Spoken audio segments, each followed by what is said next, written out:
क्या कभी ऐसा हुआ है कि आपने दरवाजा खोला हो और आपकी खिड़की वहां पे बंद हो गई हो? कभी ऐसा हुआ है? अच्छा, आप अपनी मोटरसाइकिल पे कोई गियर लगा रहे हैं, लेट से गियर 1 लगा रहे हैं और गाड़ी गो बहुत तेज आवाज कर रही है, पर जैसे ही आप गियर 2 पे ले जाते हैं गाड़ी की थोड़ी आवाज, शोर थोड़ा कम हो जाता है इंजन का, और 3 पे ले जाते हैं शायद आवाज और कम हो जाती है, और 4 में तक तो गाड़ी एकदम स्मूथ चलती है। ऐसा होता है आपके साथ? क्या आप जानते हैं इसका कारण क्या है? जी हाँ, रेजोनेंस। तो hello and Jai Hind student, welcome once again to my channel sir Tarun Rupani. Yes, physics easy है और यस मैंने कोशिश की है कि आपको ये सारे कंसेप्ट्स इजीली और सिंपल लैंग्वेज में समझ में आ जाएं, इसीलिए अपने वर्ड्स में सिंपल लैंग्वेज में कन्वर्ट करके लिए आपके लिए बनाया है। सो चलो लेट्स बिगिन करते हैं। Yes, part 4 of the sound, resonance. तो when the frequency of externally applied periodic force on a body is equal to its natural frequency। फिर से आओ समझते हैं हम क्या कहना चाहते हैं। अगर क्या हो किसी बॉडी की नेचुरल फ्रीक्वेंसी, हर बॉडी की अपनी नेचुरल फ्रीक्वेंसी होती है, बन जाए इक्वल टू क्या हो, अप्लाइड फ्रीक्वेंसी। ठीक है, ये अप्लाइड फ्रीक्वेंसी कैसे आएगी बॉडी में, कहां से आ जाएगी? जब किसी बॉडी में हम क्या करेंगे, फोर्स लगाएंगे, यस एक्सटर्नली पीरियोडिक फोर्स लगाएंगे। अगर उस फोर्स से बॉडी की frequency yes natural frequency match कर जाएगी तो बॉडी लार्जर एम्पलीट्यूड से लार्जर एम्पलीट्यूड से मूव करेगी। हम इस फिनोमेना को कहते हैं रेजोनेंस, और जिस वाइब्रेशन से वो मूव कर रही है यस रेजोनेंट वाइब्रेशन। चलिए आगे देखते हैं। तो अगर क्या हो जाए, एक्सटर्नली अप्लाइड, यस जो बाहर से हम फोर्स अप्लाई कर रहे हैं, यस तो उसका नाम हो गया फोर्स वाइब्रेशन, क्योंकि बाहर से आप फोर्स अप्लाई कर रहे हैं। बट ये वाइब्रेशन किसके बराबर बन जाए, become equal to natural frequency, उस बॉडी के नेचुरल फ्रीक्वेंसी के बराबर आ जाए, तब क्या हो जाएगा, तब बॉडी वाइब्रेट करेगी और बड़े यस एम्पलीट्यूड के साथ वाइब्रेट करेगी। ठीक है, इसी को कहते हैं रेजोनेंस। एक एग्जांपल से समझते हैं पहले, है ना, फिर देखते हैं।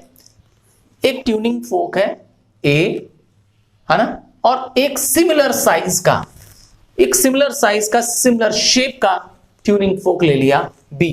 तो ए और बी दो ट्यूनिंग फोक ले लिया, और क्या करना है, ट्यूनिंग फॉर्क ए को जोर से रबर पैड पे स्ट्राइक करना है, और एक साउंड बॉक्स, ये रहा साउंड बॉक्स, देखिए ये रहा साउंड बॉक्स, साउंड बॉक्स पे ऐसे माउंट कर देना है कि इसका फेस कहां हो, यस इसका फेस हो ट्यूनिंग फॉर्क बी के सामने।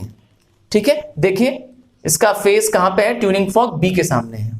तो ट्यूनिंग फॉर्क ए को मैंने क्या किया, वाइब्रेट करा दिया। यस ये ट्यूनिंग फॉर्क ए वाइब्रेट कर रहा है बहुत तेजी से, और इससे जो वाइब्रेशंस पैदा हो रही हैं, यस इस साउंड बॉक्स में जो वाइब्रेशंस पैदा हो रही हैं, ये जा रही हैं कहां पर, ट्यूनिंग फॉर्क बी के पास। और जब ये वाइब्रेशंस इस पे जाती हैं तो ये ट्यूनिंग फॉर्क भी क्या करता है, उस फोर्स्ड वाइब्रेशन की वजह से यस स्टार्ट वाइब्रेटिंग करता है। पहले स्लोली वाइब्रेट करता है ट्यूनिंग फॉर्क बी, और फिर yes with larger amplitude tuning fork B भी वाइब्रेट करने लगता है। हो गया रेजोनेंस। आइए कंडीशंस ऑफ रेजोनेंस जानते हैं, कब होगा रेजोनेंस, है ना। क्या हर फोर्स्ड रेजोनेंस है? नहीं, हर फोर्स्ड रेजोनेंस या हर फोर्स्ड वाइब्रेशन रेजोनेंस नहीं बनता है। आइए समझते हैं कंडीशन। इट अकर्स ओनली, क्या कंडीशन है, when the applied force, yes जो हम एक्सटर्नल अप्लाइड फोर्स कर रहे हैं, उसका फोर्स किसके बराबर हो जाए, यस उसका फोर्स किसके बराबर हो जाए, equal to the natural frequency. Applied force से जो फ्रीक्वेंसी पैदा हो रही है वो फ्रीक्वेंसी यस किसके बराबर हो जाए, बॉडी की नेचुरल फ्रीक्वेंसी। एग्जांपल एक और, चलिए आप झूले पे बैठे हैं, यस आप स्विंग पे बैठे हैं और किसी ने आपको क्या कर दिया, पुश कर दिया। ये तो हो गया फोर्स्ड, क्योंकि क्या हो गया, किसी ने एक्सटर्नल फोर्स अप्लाई किया। बट मैंने कहा कोई लगातार आपको क्या करे, पीछे से धक्का मारते रहे, तो आप देखेंगे थोड़ी देर बाद आप बहुत हायर एम्पलीट्यूड के साथ झूले पे ऊपर नीचे झूलेंगे। ऐसा होता है तब उसको एफर्ट भी कम लगाना पड़ता है, जो आपको फोर्स लगा रहा होता है उसको एफर्ट भी कम लगाना पड़ता है, क्योंकि आप क्या करते हो, रेजोनेंस में चले जाते हो। समझ गए ना?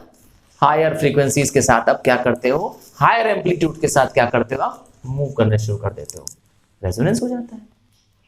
जो इंजन के पार्ट्स का एग्जांपल दिया, यस, खिड़की और दरवाजे का एग्जांपल दिया, यस, दरवाजा खोला तो आपकी खिड़की वहां बंद हो गई, या यहां दरवाजा बंद किया तो वहां की खिड़की खुल गई। तो ऐसा इसलिए हुआ कि दोनों की नेचुरल फ्रीक्वेंसी अगर मैच करती होगी, तो जिस पॉइंट पे दोनों इक्वल हो जाएंगे वाइब्रेट करने के समय, तो वो आपस में क्या करेंगे, यस, अपने फ्रीक्वेंसीज को शेयर करेंगे, एनर्जी को शेयर करेंगे। नतीजा वो बॉडी भी क्या करने लगती है, यस, एक बॉडी की वजह से दूसरी बॉडी भी क्या करने लगती है, मूव करने लगती है।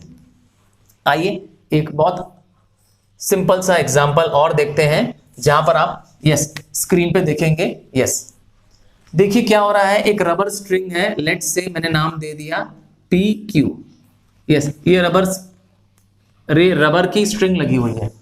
याद रखिएगा इलास्टिक मटेरियल की चीज होनी चाहिए ऊपर, है ना, सॉलिड हार्ड मटेरियल नहीं होना चाहिए। अब आपके पास इसमें 4 पेंडुलम दिखाई दे रहे हैं, पेंडुलम A और पेंडुलम B इक्वल लेंथ के हैं। इससे क्या होगा, यस, दोनों की फ्रीक्वेंसी सेम रहेगी। क्यों? क्योंकि पेंडुलम A और पेंडुलम B की लेंथ सेम है। फ्रीक्वेंसी डिपेंड करती है बॉडी के शेप पे, बॉडी के साइज पे। तो क्योंकि दोनों की साइज सेम है, यस, तो इसीलिए दोनों की क्या होगी, फ्रीक्वेंसी सेम होगी। देखिए पेंडुलम C छोटा है ना, पेंडुलम D भी, यस, पेंडुलम D भी छोटा है। तो अब क्या होगा, पेंडुलम C और D की फ्रीक्वेंसी, यस, A के और B के बराबर नहीं होगी। C की frequency, yes, frequency of C मैंने लिख दिया F और छोटा c will be greater than frequency of A। मैंने छोटा सिंबल बनाया, FC लिखा, frequency of C is greater than frequency of A। हाँ, फ्रीक्वेंसी ऑफ D जो होगी, क्योंकि वो सबसे लंबा है, यस, सबसे ज्यादा लेंथ है, देखिए ध्यान से, तो सबसे छोटी होगी।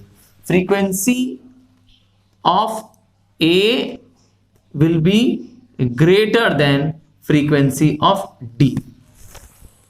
क्योंकि लेंथ ज्यादा है तो लेंथ और फ्रीक्वेंसी इनवर्स हो जाते हैं, इसकी फ्रीक्वेंसी क्या हो जाएगी, कम हो जाएगी।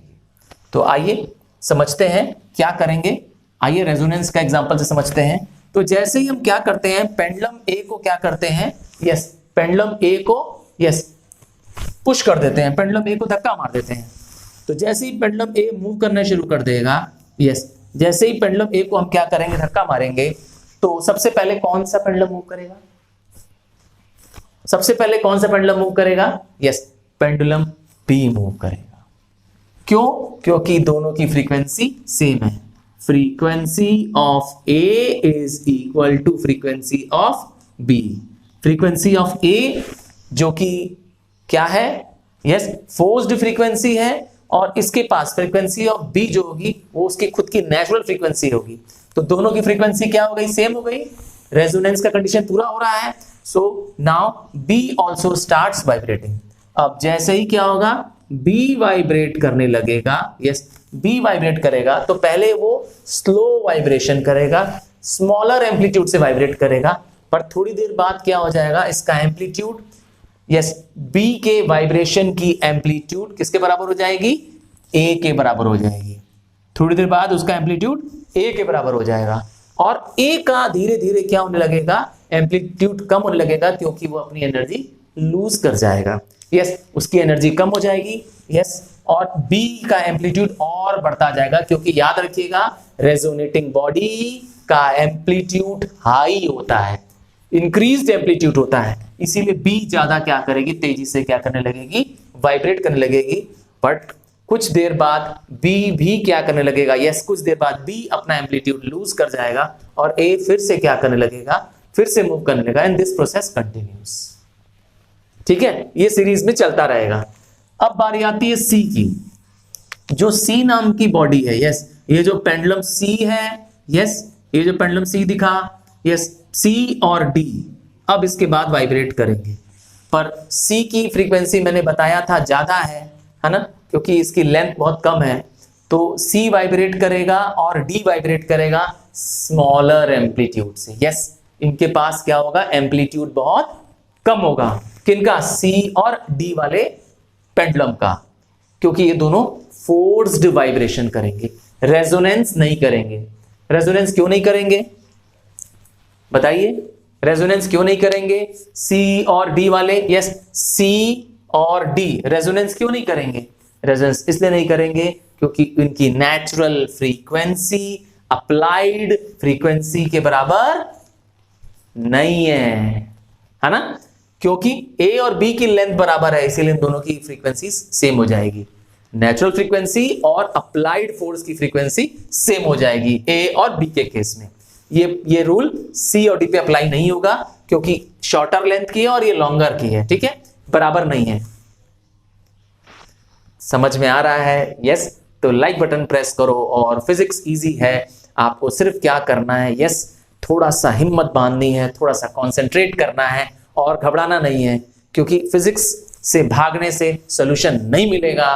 फिजिक्स लगा करके, फिजिक्स समझकर, फिजिक्स बहुत ही इंटरेस्टिंग सब्जेक्ट है, सिर्फ जरूरत है क्या करने की, प्रैक्टिकल अप्रोच की। यस, रियल लाइफ से, प्रैक्टिकल लाइफ से आप क्या करिए, इसको इमेजिन करिए, सोचिए, रीजन जानिए, तब आपको क्या होगा, फिजिक्स इंटरेस्टिंग लगेगा। हाँ, फिजिक्स का न्यूमेरिकल, यस, जब तक आप स्वयं नहीं लगाएंगे, आपको दुनिया की कोई भी ताकत, यस, कोई भी ताकत क्या कर सकती है, फिजिक्स में स्मार्ट और अच्छा नंबर नहीं दिलवा सकती है।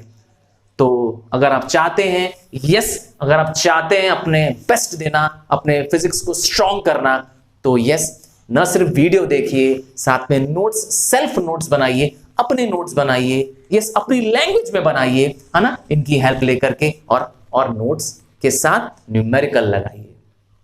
फिजिक्स के किसी भी चैप्टर को, यस, समझना हो, बस चैप्टर का नाम टाइप करिए और लिखिए by sir Tarun Rupani. Yes, मेरा नाम टाइप करिए। I am sure, yes, the video is with you in simple language to help you out. So keep watching and keep learning.